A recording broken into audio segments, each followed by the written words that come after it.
શ્રી પૂર્ણકુંદાચાર્ય વિરચિત સમય સારજી પ્રમાણ એમાં આપણે પહેલા કળશ ઉપર આપણે આવ્યા છીએ. પેજ નંબર 2 છે. એમાં થોડુંક ગુરદેવસિંહના પ્રવચનમાં આપણે કળશ ટીકામાં ચાલે છે. આમ કદાચ અઘરું લાગતું હશે, પણ એક સહેલી વાત આખી શું છે. આજે શું આવ્યું? વંદન કરવું કે વંદન ન કરવું, સમજાવવું કે સમજવું, સમજાવવું, શું કરવું? ન કરવું ને, વંદન ન કરવું, એવું તો આવ્યું હતું ને. બહુ સારું મસ્ત આમ માંડ આવતા હતા. ક્યારેક ગાપચી મારી જતા હતા. હવે તો આપણને શું આપી દીધું? પરમિશન આપી દીધી. આ છે બહુ જ ગુરદેવસિંહ આખી એક ગંભીરતાથી વિચારવાની વાત. જેવી રીતે કોઈ ડોક્ટરે કોઈ બીમાર હોય, પહેલાના જમાનામાં છે ને વેદ હોય, પેલા શેના ઉપર કરે? ખાવાની પરેજીમાં કે ભાઈ તમને હમણાં બહુ તબિયત ને બધી રહે છે, તો શું ના ખાવું? કે આમ ખીચડી જેવું ને એવું પણ ન ખાવું. એમ અત્યારના હમણાં ટેમ્પરરી છે એવું ન ખાવું. તેમાં કોઈ કેમ કે જો ખીચડીને નહીં ના ખાવાની ના પાડે, લાડવાની ના પાડે છે ને, બરોબર છે કે નહીં? અરે ભાઈ, જો ખીચડી ખાવાની જો ના પાડે તો ઓલાની તો કોઈ વાત જ નથી. એમ અહીંયા કોઈ પણ વિકલ્પની આખી વાત લઈને કીધું છે. જે એક વિચારવા આખી શરૂઆત ક્યાંથી થાય એ પહેલા પણ ગુરદેવસિંહ આજે છેલ્લા એની પહેલા શરૂઆતમાં શેની વાત લીધી? ચેતન ને ચૈતન્ય ને એ બધી વાત આવી ને. હર સમયે આપણે કોઈ વિચારે મને કોની પ્રસિદ્ધિ છે, એમાં પૂછો શું આ બધું દેખાય છે? બહુ ઇઝીલી છે ને. એના ઉપરથી શું લીધું? કોઈનો શેડો હોય ને, પડછાયો શેડો, એ શેડો ઈ કોને જાહેર કરે છે? શેડો કોને? એનાથી શું થાય? વ્યક્તિને પ્રૂવ કરે છે ને, અથવા કોઈ પદાર્થ હશે. એગ્રી કે નહીં? પાકું હોય તો ક્યાં ન હોય તો ન કહી દે. એનાથી જુદી વાત કરી. આપણને શેડો ઉપરથી તને વ્યક્તિ દેખાય છે, એની પહેલા એને પ્રકાશના પ્રકાશ સૂર્ય કેમ નથી? શું છે? ખરેખર જો ખાલી વ્યક્તિ હશે પણ ડાર્કનેસ હશે, શેડોમાં કઈ તને કઈ નથી. જેને શ્રીમદજીએ શું લખ્યું છે? ઘટપટ આદિ જાણતું તેથી તેને જાણનારને. આ એક બહુ જે ગુરદેવસિંહ પોઈન્ટ ખાસ લીધો હતો કે કલશ, અહીંયા કલશ ટીકામાં જે વાત લીધી છે અને સમય સારમાં છે કે એ શુભભાવને પણ હે છે તો અશુભ તો કેવી રીતે?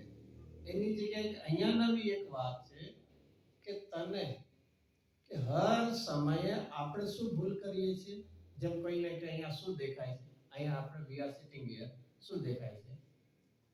અહીંયા ચીનવાણી દેખાય, ગુરદેવસિંહનું સ્ટેચ્યુ દેખાય છે, બરોબર છે? બધા એગ્રી છે ને? અરે એ તને દેખાય છે, પણ જેના પ્રકાશમાં એ દેખાય છે બલ્બ કેમ ન દેખાય? આ જીવનમાં હર સમયે એ કેવી વૃત્તિ છે? એવી વૃત્તિ છે બહિર્મુખતાથી અંતર્મુખતા લાવવાની એક સિસ્ટમ છે. પહેલા એમ જ કહેવામાં આવતું પરદ્રવ્યનો કરતા નથી, પરદ્રવ્યનો જ્ઞાતા છે. ક્યાંથી સ્ટાર્ટ થશે? સૌ બીજ, કારણ કે અનાદિકાળથી સેવી વૃત્તિ છે પરનો કરવું. પણ અને આમ બહુ થોડું લોજિકલ છે ને. આપણે જો પૂતગલનું નહીં કરીએ તો કરશે કોણ? ક્વેશ્ચન તો થાય કે નહીં? આપણે જો જીનવાણી લઈને વ્યવસ્થિત ત્યાં નહીં મૂકે તો મૂકશે કોણ? શું છે એનું સોલ્યુશન? એટલે માટે અમે શું કરીએ છીએ? પરદ્રવ્યનું કાર્ય કરીએ છીએ, બરોબર? કારણ કે પૂતગલને તો એનું ખબર નથી ને. પૂતગલ એની મેળે નહીં જાય ને, એની મેળે જશે. પ્રેક્ટિકલ કરો, થિયરી નહીં તમારી, પ્રેક્ટિકલ કરો. આ એમને અહીંયા ઉભા રહ્યો, જોઉં છું કે રીતે જાય છે જીવનમાં ફરી ફરી નહીં. એના માટે કર્તા કર્મ અધિકારમાં બહુ સરસ ગાથાઓ આચાર્ય દેવે લખી છે. પહેલું એક, તારે કોનું કામ કરવું છે? કોનું? પૂતગલનું કરે છે. કારણ કે પૂતગલમાં આપણે છે ને પૂતગલમાં મિક્સિંગ બહુ કરીએ છીએ. પૂતગલમાં શેનો અભાવ છે? પરિણમનનો અભાવ છે કે જ્ઞાનનો અભાવ છે? તો જ્ઞાનનો અભાવ છે એટલે પરિણમનનો એમ કેમ તે માની લેવું? એનું જ્યાં સુધી અહીંયા આના ઉપર ટેબલ ઉપર ઠવડી ઉપર જ્યાં સુધી રહેવાનો કાળ છે ત્યાં સુધી રહેશે. તું એમ માન કે અત્યારના જ જવું જોઈએ, તારો અધિકાર નથી. જ્ઞાનનો અભાવ છે પણ એટલે પરિણમનનો અભાવ છે એવું નથી. અત્યારના એનો અહીંયા પરિણમન ઠવડી ઉપર રહેવાનો અભાવ છે. તો અહીંયા સમય સામે લીધી છે. તારે કોનું કાર્ય કરવું છે કે પૂતગલનું? આચાર્ય બે ઓપ્શન આપે છે. પૂતગલ પરિણામી છે કે અપરિણામી છે? જો જેનો સ્વભાવ હોય એને બીજાની જરૂર શું છે અને એનો પરિણમનનો સ્વભાવ નથી તો તું શું કરી દેવાનો? સાકર સ્વયં ગળી છે તેને બીજાની શું જરૂર છે?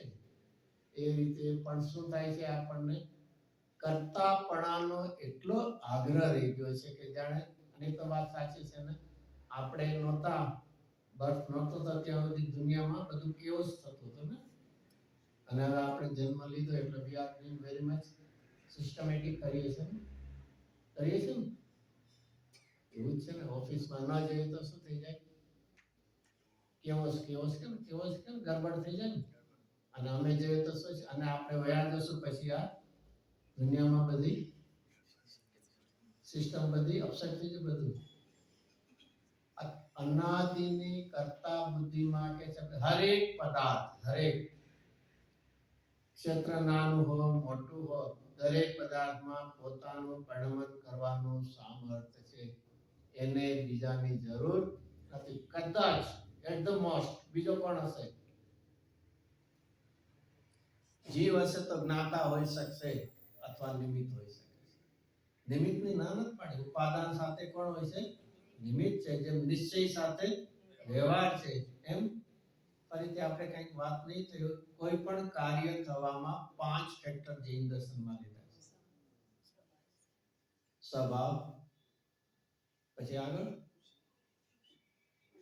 પુરુષાર્થ, પછી કાળ, સ્વકાળ, કાળ, ભવિતવ્ય અને છેલ્લે નિમિત્ત. જૈન દર્શનમાં નિમિત્તનો નિષેધ નથી, પણ નિમિત્તના કર્તાપણાનો નિષેધ છે. અને એની જગ્યાએ આપણે શું માની બેઠા છીએ કે નિમિત્ત છે. ચલો ફરીથી લઈએ. સોરી, આ તો પ્રવચનમાં ઉપરથી થોડું વિચારીએ છીએ.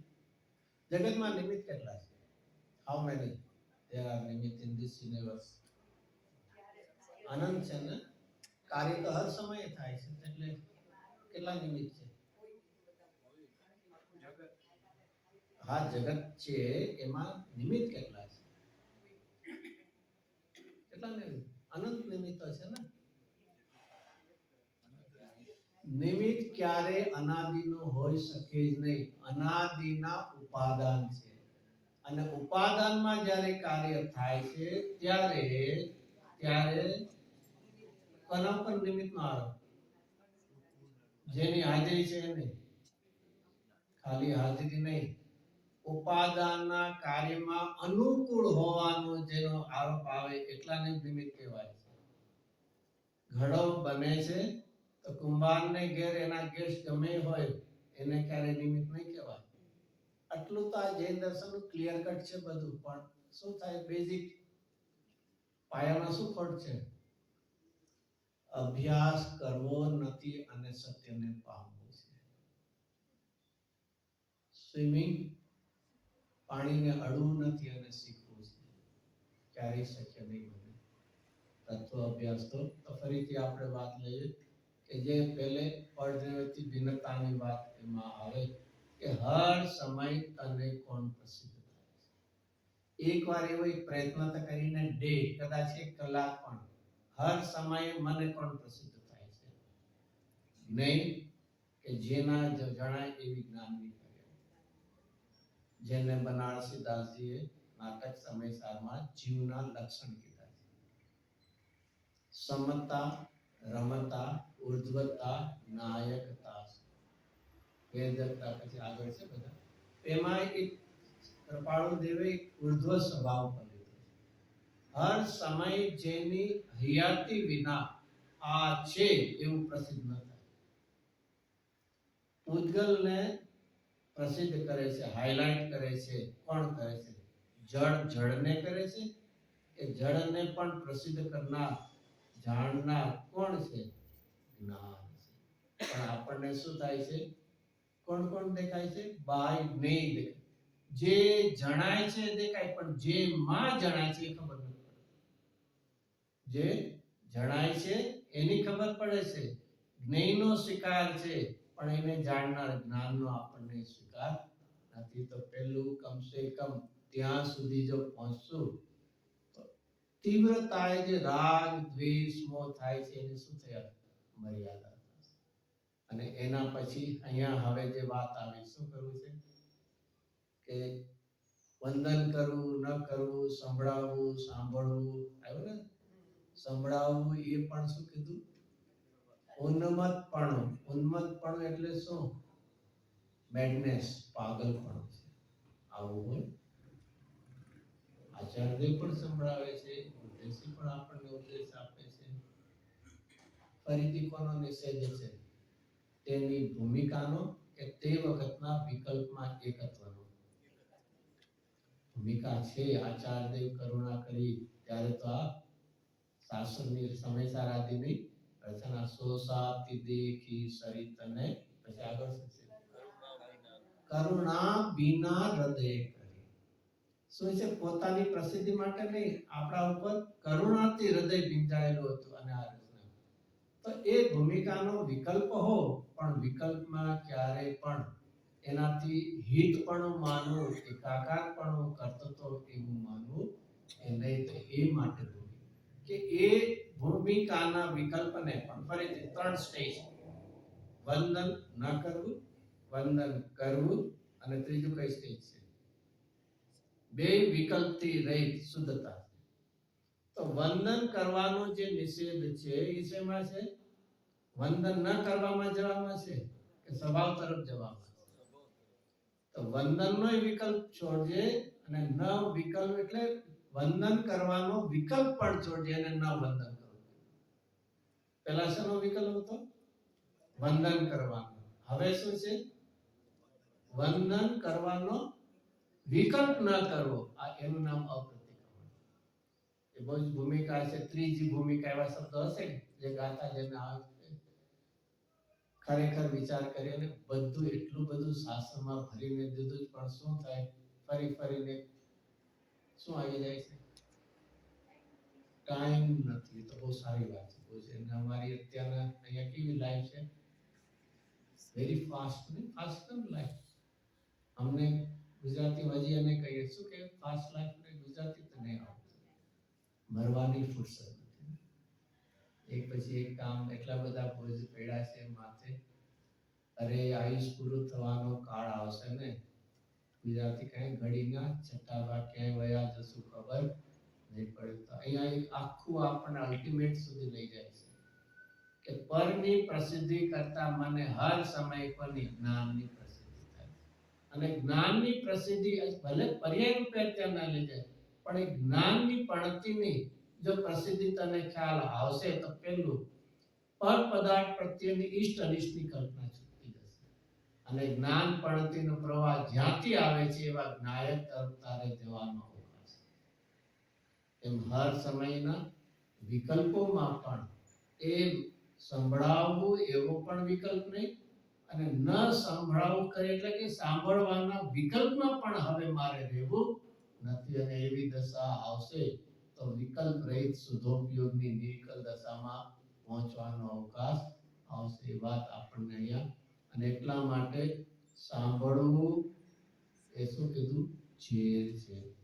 અને ન સાંભળવું એટલે કે સાંભળવાનો વિકલ્પ છોડવો અને સ્વભાવમાં જાવ, એનું નામ શું છે? અમૃત. આવી વાત સુંદર રીતે આપણને એ ચાલે છે. આપણા વિષય તરફ આપણે આવી જઈએ. બીજું પાનું સમયસાર જે છે પહેલો કળશ, એનો આપણે શ્લોક લઈએ. પહેલો શબ્દ લીધો છે નમઃ સમયસાર. હવે એનો અર્થ લે છે, જો આ બધા બ્રેકેટ પછીના જે શબ્દો છે ને એ કોણે લખેલા છે? કારણ કે આ ટીકા પણ લખી છે અમૃતચંદ્રાચાર્ય. અમૃતચંદ્રાચાર્ય શું લખ્યું છે? શું લખ્યું છે? આમાં પહેલા શ્લોકમાં જ આપણે વિચાર, એમણે ખાલી નમ સમયસાર જ લખ્યું છે, એનો અર્થ નથી લખ્યું કશે. ઓલામાં તો ટીકામાં તો એમના શબ્દો છે, અહીંયા અમૃતચંદ્રાચાર્ય દેવ શબ્દ ખાલી શું છે? નમ સમયસાર. જયચંદજી હવે એનો અર્થ કરે છે. શું કરે છે?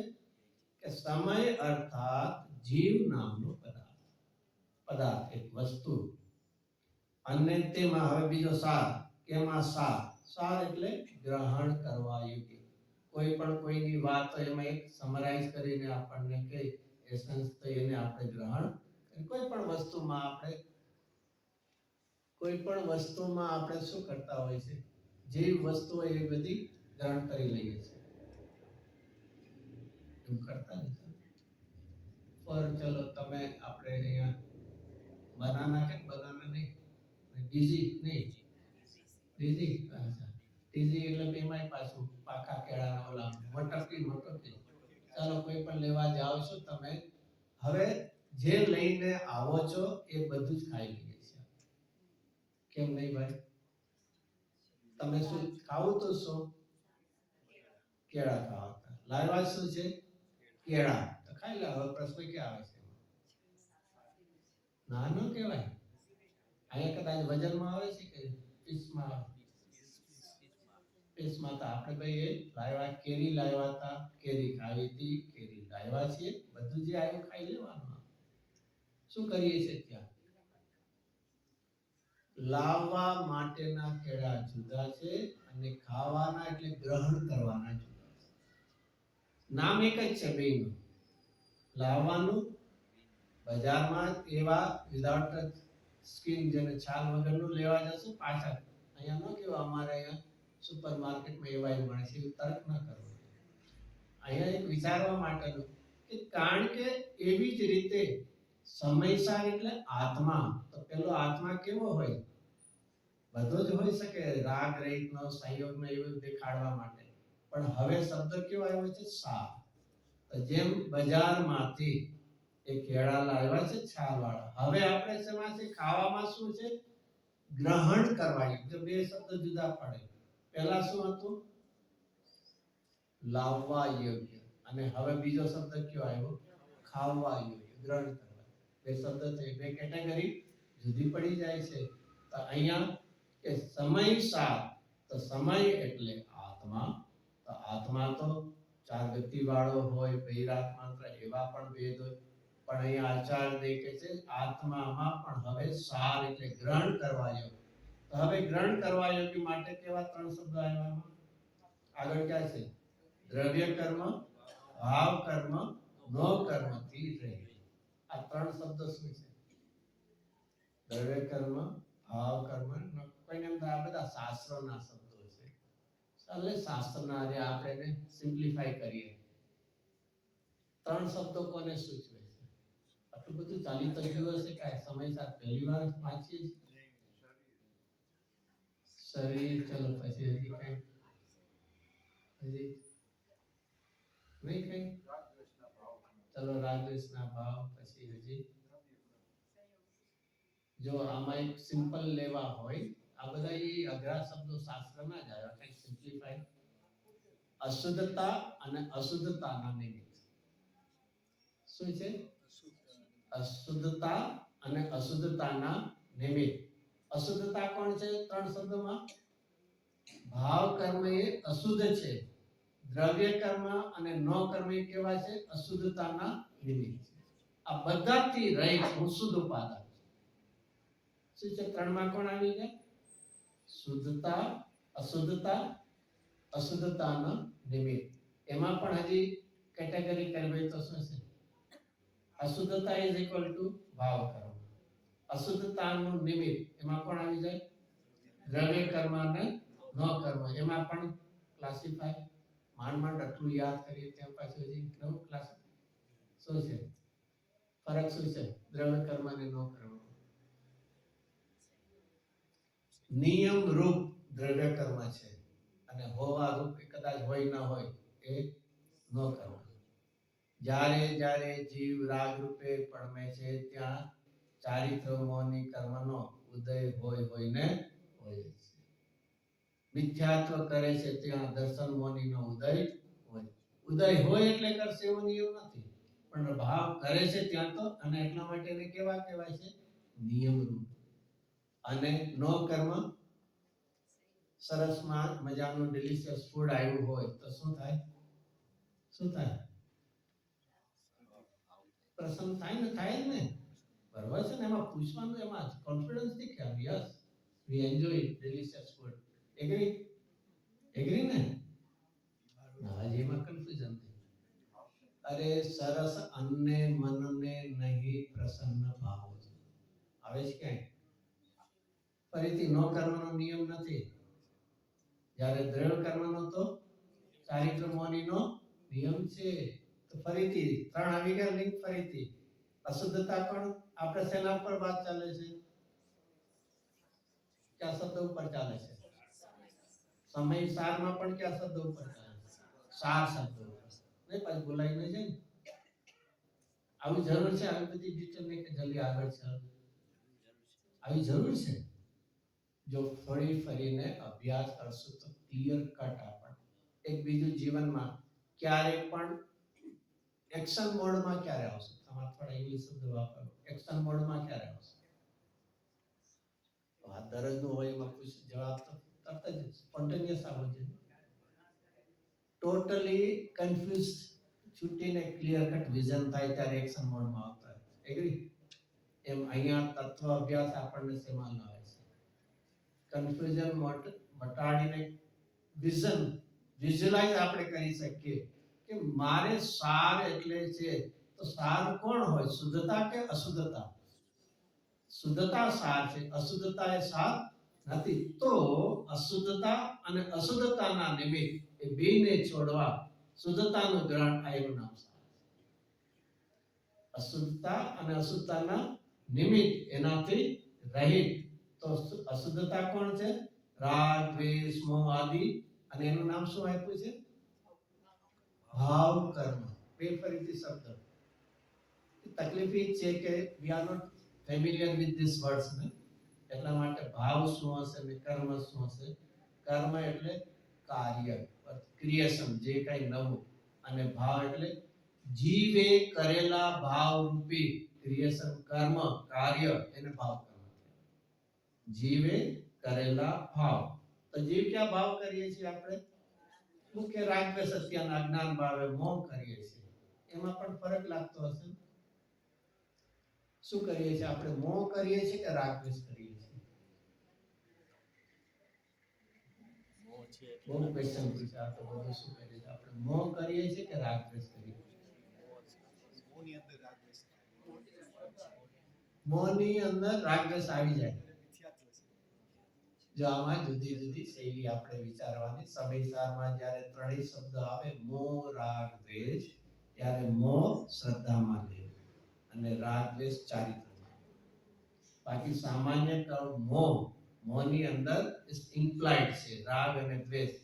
કે કસાયની મદદતાનો રાગ છે એ પણ એક દર્શન મોહ છે શ્રદ્ધાની રીતે.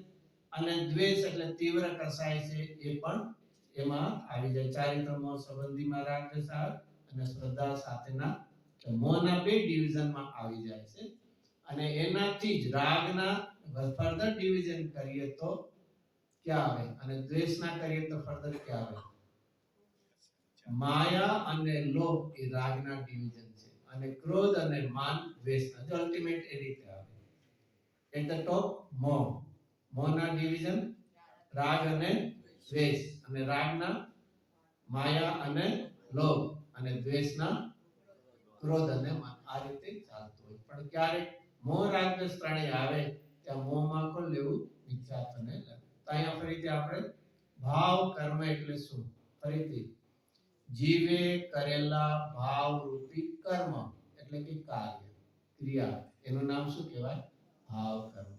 અને ત્યારે જે પૂતગલ છે, પૂતગલમાં કર્મણ વર્ગણા કહેવાય. અને એ કર્મણ વર્ગણા છે એ કર્મ રૂપે પરણેલું હોય એનો શું હોય છે? ઉદય હોય છે. તો તેનું નામ શું કહેવાય? દ્રવ્ય કર્મ. અને તે વખતે બાયમાં કોઈક નિમિત્ત રૂપે હોય છે. આ દ્રવ્ય કર્મનો ઉદય નિયમ રૂપ નિમિત્ત છે. અને ત્યારે 12માં કોઈ મિત્ર હોય અથવા ભાવતું ભોજન હોય અને રાગ થાય તો સામાન્ય નો કર્મને નિમિત્ત કહેવામાં આવે. પણ જરૂરી નથી કે એ કોઈ મિત્ર આવે ને આવે એટલે આપણને રાગ થાય એવો કોઈ નિયમ નથી. એના માટે છે મુનિરાજને ચક્રવર્તીને ઘેર આહાર કરવાનો યોગ બને અને છતાં શું હોય છે એમને કોઈ રાગ ઉત્પન્ન થતો નથી. તો એ પ્રકારે કેવડી ભગવાન છે એમને જ્ઞાનમાં આવતું હશે કે નહીં? કેટલા જીવો વંદન ભક્તિ કરે, સમોસરણ છે, દેવો 8 પ્રાતિહાર્ય હોય છે ને, 34 અતિશય છે ને 8 પ્રાતિહાર્ય બધા હોય તો જોઈને કેવું એવું કઈ સ્તુતિ બોલીએ છે આપણે? સમોસરણ શું બોલીએ? દેવી સમોસરણમાં નહીં રાગ કિંચિત, ધૂલીન મલિન પરજા નહીં દ્વેષ કિંચિત, ધૂલી સમોસરણ કેવળ જ્ઞેય જેમાં તે જ્ઞાનને નમન હો ચિનજી. ફરીથી આનાથી એક શું સિદ્ધાંત છે? ક્યારે પણ જ્ઞેયથી ડરતો નહીં. જ્ઞેયમાં ક્યારે એકાકાર નહીં થતો. ફરક શું પડે? આખું જગત શું છે? નિમિત્ત છે કે જ્ઞેય છે? શું છે? બે છે. આખું જગત જ્ઞેય છે કે નિમિત્ત છે કે બે છે? કઈ જવાબ ન આવે એવું આપણે તો નિમિત્ત કઈ ગયું? અરે આખું જગત જ્ઞેય છે પણ અહીંયા જ્ઞાન ભાવ ઉત્પન્ન નથી કરતા તેનું નામ જ્ઞેય નથી પડતું. નૈમિત્તિક રાગદ્વેષ ઉત્પન્ન કરીએ તેનું નામ નિમિત્ત પડી જાય. રિયાલિટીમાં એ શું છે? આખું જગત શું છે? જ્ઞેય છે. શું કામ જ્ઞેય છે? શું કામ જ્ઞેય છે ભાઈ? બધા પ્રશ્નો તો બધું. અરે એમાં પ્રમેયત્વ નામનો ગુણ છે. અને પ્રમેયત્વની શું વ્યાખ્યા કરી છે? ડેફિનેશન વર્ડ ટુ વર્ડ આવડવી જોઈએ તો મજા આવે. જે શક્તિના કારણે દ્રવ્ય કોઈને કોઈ જ્ઞાનનો વિષય બને છે. કોઈને કોઈ એટલે મતિ શુદ્ધ અવધિમાં ન બની શકે પણ એ કેવળ જ્ઞાનનો તો બનશે. જો કોઈને કોઈ લીધું, બધાનો નથી લીધો. કોઈને કોઈ, કારણ કે જ્ઞાનની 5 પર્યાય છે ને, એટલે બધી પર્યાયમાં એ જણાશે એવું નથી. પણ એક જ્ઞાન, કેવળ જ્ઞાન, કોઈને કોઈ એટલે અલ્ટિમેટ કેવળ જ્ઞાનનો તો બને એ છે. તો આખું જગત એ રીતે શું છે? પ્રમેય કહો કે એનું નામ શું છે? જ્ઞેય કહો. અહીંયા પ્રમાણ એટલે જ્ઞાન છે, તેનું નામ શું પડે? પ્રમેય. અહીંયા જ્ઞાન છે, તેનું નામ શું પડે છે? જ્ઞેય પડે છે. તો આખું જગત શેનાથી ભરેલું છે? જ્ઞેયપણાથી ભરેલું છે. ફરીથી જ્ઞેય કોણ છે? હા, આખું જગત. આખું જગત એટલે મારા સિવાયનું આખું. પોતે પોતાના જ્ઞેયત્વને ભૂલી ગયો છે, એને આખું જગત નહીં દેખાય. પોતાના જ્ઞેયત્વનો નિષેધ કર્યો હોવાથી પોતાને જ્ઞાન પ્રગટ નથી થતું. જગત છે પરજ્ઞેય છે અને હું કેવો છું? સ્વજ્ઞેય. ખાલી જ્ઞેય આવતા ખાલી પરજ્ઞેય યાદ ના હોવું જોઈએ. પરજ્ઞેય છે એટલું જ. આ તો બધું મુશ્કેલ પડે ને, ઇમ્પોસિબલ. આ લાઈફની અંદર આવું બધું કેટલું બધું ક્યાં પહોંચશું? માંડ કોનાથી છૂટું પડ્યા? એનાથી માંડ પરદ્રવ્યમાં પણ બાહ્યની વસ્તુ, પછી પોતાના શરીરથી હું એક રૂપે છું, બિન રૂપે છું. ફરીથી જોરથી. કોનાથી? મારા શરીરથી ને. ના, મારું તો આવું જ જોઈએ. પેલું મારું જ્યારે તો વાત આગળ ચાલે. આ બહુ જ વિશે ક્ષણે આ ટેવ પાડવી પડશે. નહીં તો બાય ડિફોલ્ટ જે છે ને ઇનબિલ્ટ છે. શરીર કોનું હોય? મારું જ હોય ને. એમાં બીજું ક્વેશ્ચનિંગ શું હોય? જીવનમાં ફરીથી જ્ઞેયત્વની ભિન્નતા અને વિભાવ ભાવથી એની તુચ્છતા જાણશું તેનાથી. તો અહીંયા ભાવ કર્મ, એની સાથે નિયમરૂપ નિમિત્ત દ્રવ્ય કર્મ, અને એની સાથે નિયમ રૂપ કોને લીધા એટલે ક્યારેક હોય ન હોય કેવા લીધા નો કર્મ એ અશુદ્ધતા અને અશુદ્ધતાના નિમિત્ત ત્રણેયથી રહિત કોણ છે શુદ્ધ આત્મા છે તો આવા ત્રણેયથી રહિત એ કોનો અર્થ આવ્યો સાર અને અહીંયા સમયનો અર્થ શું આવ્યો આત્મા તો જે અશુદ્ધતા અને એના નિમિત્તોથી રહિત ઇટ મીન્સ પ્યોર શુદ્ધ અને સમય એટલે આત્મા તો સમય સાર સમય પ્લસ સાર ઇઝ ઇક્વલ ટુ આત્મા પ્લસ શુદ્ધ ઇટ મીન્સ શુદ્ધ આત્મા તો આ એક શુદ્ધ આત્મા જગતમાં કેવો છે સારભૂત છે તો અહીંયા આપણે વાંચીએ હવે જો જયચંદજી ફરીથી અર્થ કર્યા છે સારનો અર્થ દ્રવ્ય કર્મ ભાવ કર્મ નો કર્મ રહિત શુદ્ધ આત્મા હવે નમનનો અર્થ કરે છે તેને મારો નમસ્કાર જેમ આપણે જીનેન્દ્ર દેવને નમસ્કાર કરીએ છીએ શા માટે એમનો વૈભવ જોઈને એમના સમસરણનો વૈભવ છે સો ઇન્દ્રથી પૂજિત છે માટે નમસ્કાર કરવા યોગ્ય છે નહીં કેમ નહીં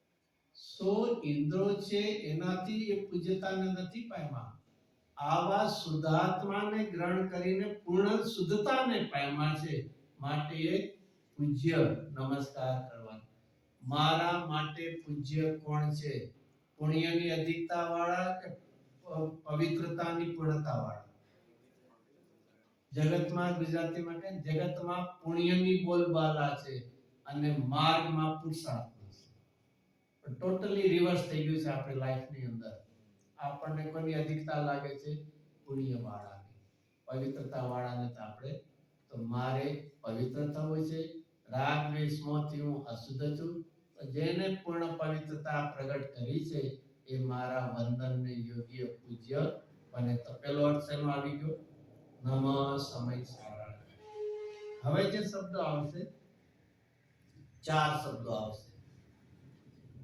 પૂજ્ય ગુરુદેવસિંહે આ શ્લોકને ચાર શબ્દોમાં આપણને વર્ણવી દીધો ચાર શબ્દો હવે ચાર શબ્દો છે ને ભાવાય ચિત્ત સ્વભાવાય સ્વાનુભૂત્યા ચકાસ્તે અને સર્વ ભાવાંતર છે ચાર શબ્દો આવશે અને ગુરુદેવસિંહ આખા ચાર શબ્દોમાં આખો આ કળશ કહી દીધું ક્યાં છે ચાર શબ્દો કદાચ નહીં સાંભળ્યા હોય 16મી વારના પ્રવચનોમાં જો વાંચ સાંભળશો તો મળશે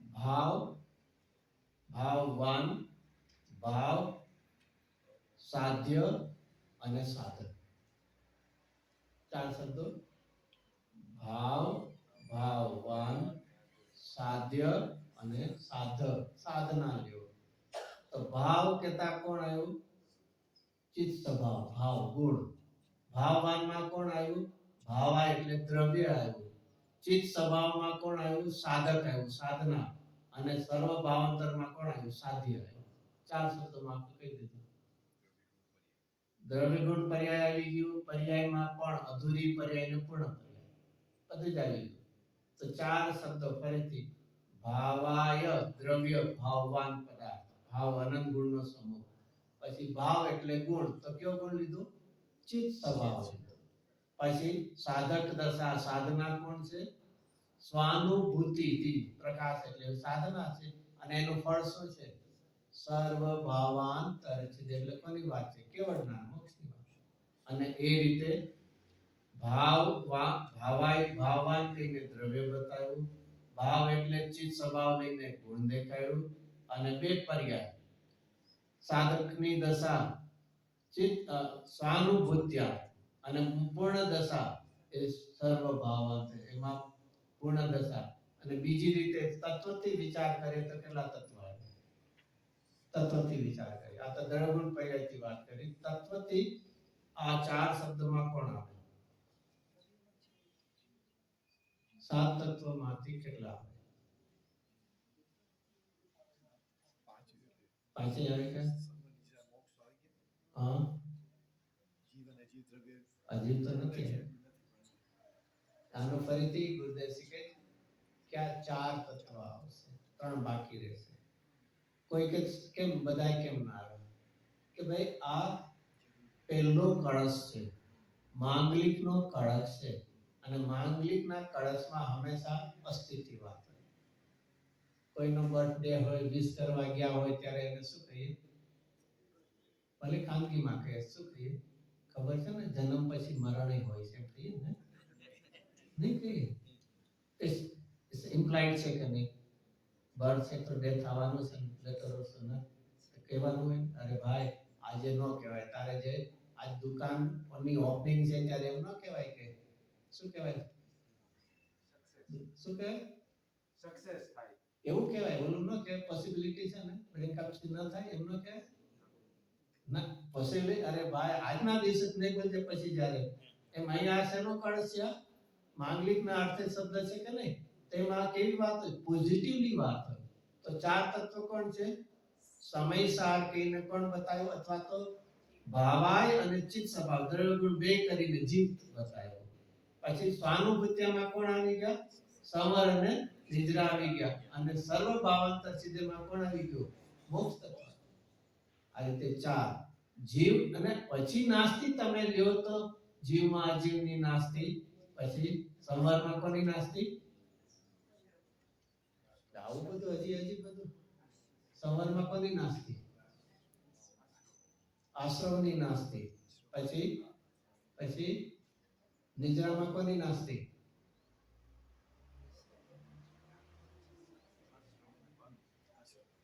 આશ્રમ બંધ, નિદ્રા આવ્યા. આપણે સમરમાં કોણ લીધું? આશ્રમ લીધું. હવે નિદ્રામાં શું લેશું? કે નહીં, આશ્રમની સામે સમર નિદ્રા બે લેવા. ભાઈ, આ પાઠશાળા તો નથી ચાલતી, પણ આટલું તો થોડુંક તો હોવું જોઈએ નોલેજ. શું લેશું? જો જે ભાવાય અને ભાવ, એમાં દ્રવ્ય ગુણમાં તો જીવ લીધું એટલે સામે આ આશ્રવ કોને કહેવાય? અથવા ચલો સમર કોને કહેવાય? આશ્રવ એટલે નવા કર્મોનું. તો સમર કોને કહેવાય? કોને રોકે છે? કોને રોકે છે? નવા આવતા કર્મને આશ્રવને રોકે તેનું નામ સમર. તો બે ઓપોઝિટ થયા. પછી નિદ્રા કોને કહેવાય? પ્રતિક્રમણ વાંચે છે, ખબર છે ને? પ્રતિક્રમણ પછી શું થાય? 10 દિવસ જ કરતા હોય, પછી શું થાય? અત્યારના ચાલે છે એમાં જે 8મો પાઠ છે ને, જે સમયસારની ગાથાઓ બધી છે, અને એમાં શું આવે છે? નિદ્રાનું આવે ત્યારે શું બોલીએ છે? કર્મોના એક દેશ ટાળવાનું. શું હોય છે? નિદ્રા કોની હોય છે? એક દેશ. એને ટાળે તો બંધની સામે બે છે. એક દેશમાં નિદ્રા છે અને સર્વ દેશમાં મોક્ષ. તો અહીંયા આપણને જે નિદ્રા છે એની સામે કોણ આવી ગયા? બે આવે છે. નિદ્રા અને મોક્ષ બંધની સામે. નિદ્રા અને મોક્ષ સામે બંધ આવી ગયો. એક દેશ બંધનો અભાવ એ નિદ્રા છે, અને સર્વદેશ બંધનો અભાવ તેનું નામ. તો આ રીતે એક લેતા નાસ્તિ રૂપે સાત ત્રણેય આવી ગયા. અને આ રીતે સાત. આનાથી શું વિચારવા જેવું છે? દ્રવ્યગુણ પરિણામ લીધા, અસ્થિ રૂપના 4 લીધા અને નાસ્તિ રૂપના 3 લીધા. એનાથી શું? પછી પહેલા કળશમાં આપણે પહોંચ્યા. અને આનાથી શું સમજ? પહેલો આ પાયો હોવો જોઈએ. દ્રવ્યગુણ પર્યાય શું છે? 7 તત્વ શું છે? એ પાયા ઉપર પછી આગળ જાઓ. હજી જ્યાં સુધી એબીસીડી શીખાય જ નથી અને શું વાંચવા બેસી ગયા છે આપણે? ઇંગ્લિશની બુક વાંચવા બેસી ગયા છે. 1 to 10 આવડતું નથી અને ક્યાં પહોંચી ગયા છે? એરિથમેટિક્સમાં પીએચડી કરવું છે. એમાં પહેલો પાયો હોવો જોઈએ. જો આ ગુરુદેવસિંહને આપણે પ્રવચનો છે ને રેગ્યુલર સાંભળતા નથી. સાંભળતા હશો તો આવી રીતે ધ્યાનપૂર્વક ગુરુદેવ આવા બધા જ અર્થો કરીને આપણને સમજાવે છે. તો અહીંયા પેલો સમયસારનો અર્થ કર્યો. હવે ક્વેશ્ચન આવ્યો. શું ક્વેશ્ચન આવ્યો? જે એમાં શબ્દ છે તે કેવો છે? મળે છે શબ્દ તે એટલે કોણ? અહીંયા શુદ્ધાત્મા, જેને અહીંયા સમયસાર કીધો. એ સમયસારનો હવે ડિટેલિંગમાં આવે છે. ક્યારે પણ આવું આગળ બધે જ મળશે આપણને. પહેલી ગાથા આવશે તો શું આવશે? કોને નમસ્કાર કર્યા છે? વંદિતુ સજ્જનોને નમસ્કાર. અને પછી આવશે તો સિદ્ધ ભગવાન કેવા છે? તો તો કેવા છે? ધ્રુવ ગતિને પામેલા, અચલને છે અને અનુપમ, ત્રણ શબ્દો છે ને. અને આ દ્વારા જૈન દર્શન કે જેની વાત કરીએ છે ને એના સ્વરૂપને ઓળખાવે છે. તો કોને નમસ્કાર કર્યા? સમયસારને, શુદ્ધાત્માને. હવે પ્રશ્ન આવ્યો તો એ શુદ્ધાત્મા કેવો છે? તો પહેલો એનો ઉત્તર, એનો શું છે? જો આ બધું કોણે આવા ખુલાસા કર્યા છે તે કેવો છે એવું કહીને જયચંદજીએ કર્યા છે. અમૃતચંદ્રાચાર્યના શબ્દો નથી. ઓલા ટીકામાં તો અમૃતચંદ્રાચાર્ય દેવના શબ્દો છે, એને અનુલક્ષી. આ કોના અર્થ છે? સ્વતંત્રપણે કોના છે? જયચંદજીના છે. આપણને એટલું સિમ્પ્લિફાઈ કરીને દેખાડે છે. પણ શું થાય, હવે જેનો જે હોય ઉકારે આપણે યાદ કરવા જોઈએ. તો એમણે હવે કીધું ભાવાય. ભાવાય એટલે અસ્થિ દેખાડે છે. તો અહીંયા કેવું છે? શુદ્ધ સત્તા સ્વરૂપ વસ્તુ છે. હયાતી દેખાડી, અસ્તિત્વ દેખાડ્યું. જો એક સરસ એક એક શબ્દની વેલ્યુ છે. ભાવાય કહેતા શું છે? આપણે બોલી લે એ દ્રવ્ય છે, પદાર્થ છે, વસ્તુ છે. એમણે સાથે શું એડ કર્યું? વસ્તુ કહીને સત્તા તો આપી, અસ્તિત્વ સિદ્ધ કર્યું. પણ એ અસ્તિત્વ કેવું છે? શુદ્ધ રૂપનું છે. કોઈ પણ પદાર્થ પોતાના મૂળભૂત અસ્તિત્વથી કેવું હોય? શુદ્ધ હોય. અશુદ્ધતા માત્ર ક્યાં આવતી? પર્યાયમાં. આવો શબ્દ આપણે વાંચ્યો તો સંભળે નહીં? વાંચ્યો તો જ આપણે લગભગ છઠ્ઠી ગાથાનો પેલું ભાવાર્થમાં વાંચ્યું હતું. અશુદ્ધતા પરદ્રવ્યના નિમિત્તે આવે ત્યાં મૂળ દ્રવ્ય તો અશુદ્ધ થતું નથી. આ શબ્દો છે. તો જો સરસ શબ્દ, કોઈ પણ પદાર્થ બેઝિકલી જેને કે બેઝિકલી બરાબર ને, બેઝિકલી કેવું હોય છે? શુદ્ધ. અને શુદ્ધ ઇઝ ઇક્વલ ટુ હયાતી સત્તા. પણ શુદ્ધ એટલે શું? સત્તા એટલે હયાતી, પણ કેવી હયાતી? શુદ્ધ. શુદ્ધ એટલે પ્યોર. પ્યોર એટલે બીજા શબ્દો આખા સમયસારમાં આ રીતે વાંચવા જેવું છે. એ શુદ્ધના અર્થમાં શુદ્ધ એટલે પાંચમી ગાથામાં જ કે શુદ્ધનો અર્થ. પાંચમી ગાથા શું છે? મોઢે થોડીક આવડે. દર્શાવું એક અને વિભક્ત. એનો અર્થ શું? સ્વથી એકત્વ અને બીજાથી વિભક્ત. એમ નામ શુદ્ધ છે. શુદ્ધ એટલે ભેળસેળ વગરનો. ભેળસેળ એટલે બીજાનું અભાવ અને પોતાનો સદભાવ. તો સ્વથી એકત્વ અને બીજાથી વિભક્ત એટલે જુદો. આ એનું નામ. આખા સમયસારમાં શૈલીથી વાત આવશે. છઠ્ઠી ગાથા લઈએ. એકત્વ વિભક્ત શું? છઠ્ઠી ગાથા જો આચાર્ય કે હું દર્શાવું છું એકત્વ વિભક્ત, તો થ્રુ આઉટ ફ્લોમાં આવવું જોઈએ કે નહીં? તો છઠ્ઠી ગાથામાં શું છે? પ્રમત અપ્રમતથી રહીથી વિભક્ત આવ્યું અને હું જ્ઞાયક ભાવ છું એકત્વ આવ્યું છે. બોલે થાય છે.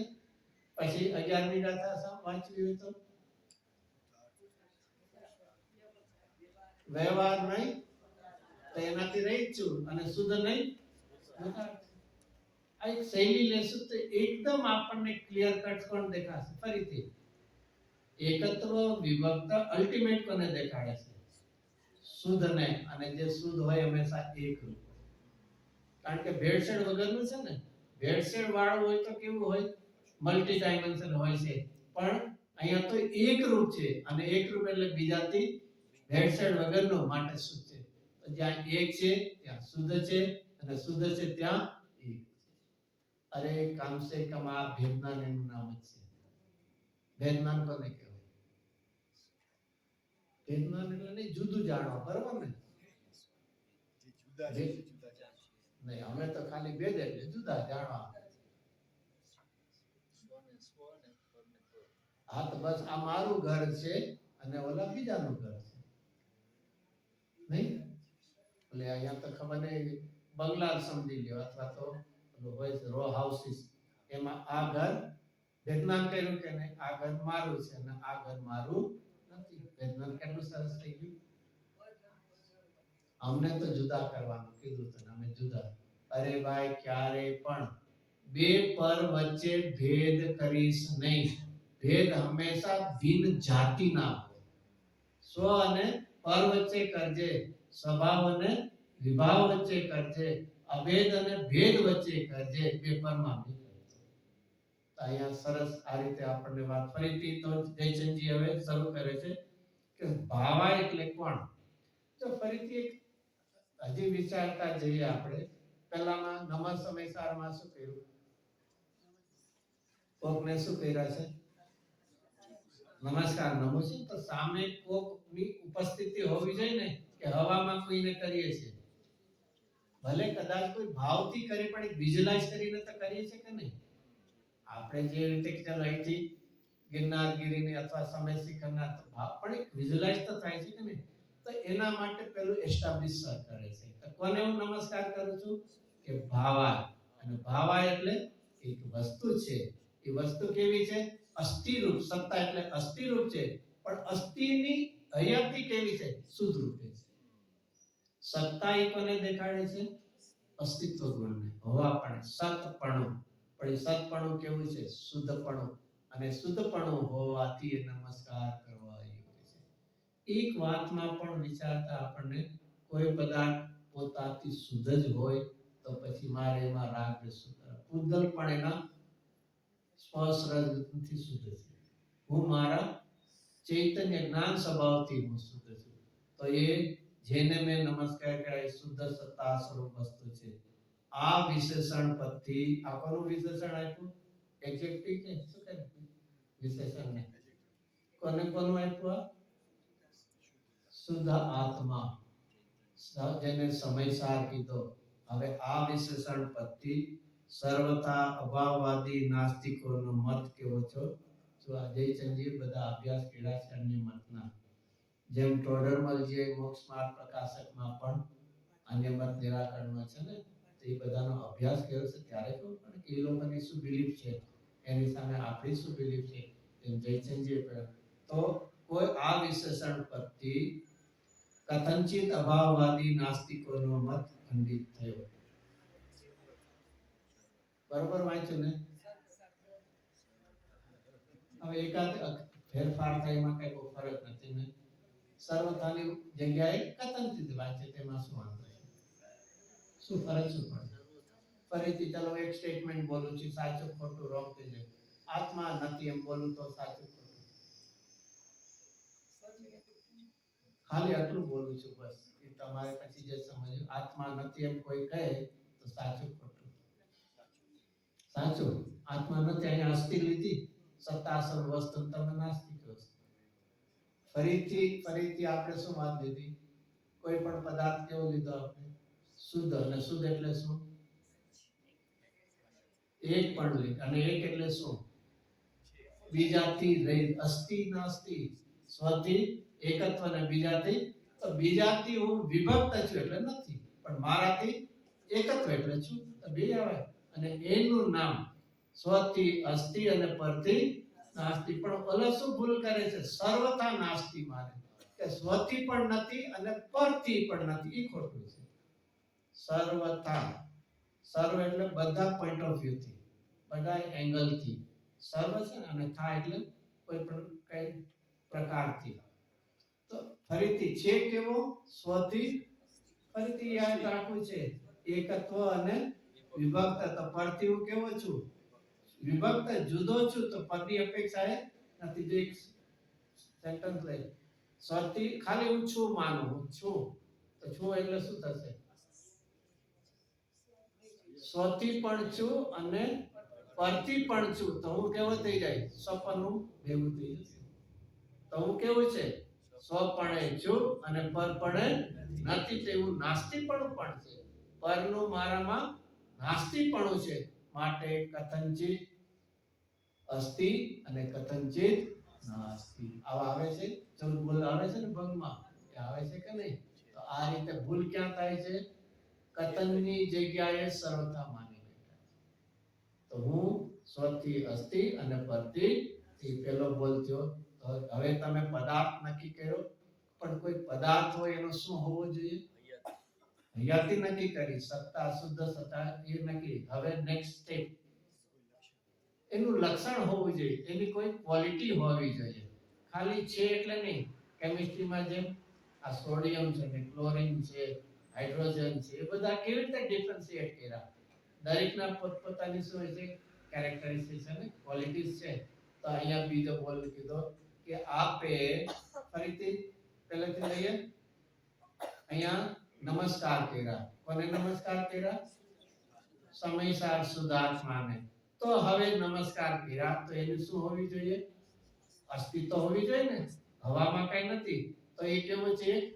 વસ્તુ છે. તો કેવો વસ્તુ છે? હોવાપણે કેવો છે? શુદ્ધ છે. તો કે છે કે એનો સ્વભાવ શું છે? હાઉ વી કેન આઈડેન્ટિફાય, એને ઓળખાણ કેવી રીતે? તો એનો બીજો બોલ શું આપશે આપણને? ચિત સ્વભાવય ગુણ. એને ચિત સ્વભાવય બીજો કોનો આ ગુણ છે? ના જીવનો છે ને. મારો તો રાગ કરવો એ ગુણ છે. ચલો એનો વિસ્તારથી પછી આગળ.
बोले पंच परमेश्वरी भगवान नो जय हो। शुभादि 24 तीर्थंकर भगवान नो जय हो। समय सारादि जिनवाणी मात नो जय हो। परमागमना रचनार महामुनीश्वर कुंद कुंदाचार्य देव नो जय हो। अध्यात्म युग सृष्टा परम उपकारी कहान गुरु देव नो जय हो। धन्य अवतार प्रसन्न मूर्ति भगवती मात नो जय हो। सनातन परम पवित्र दिगंबर जी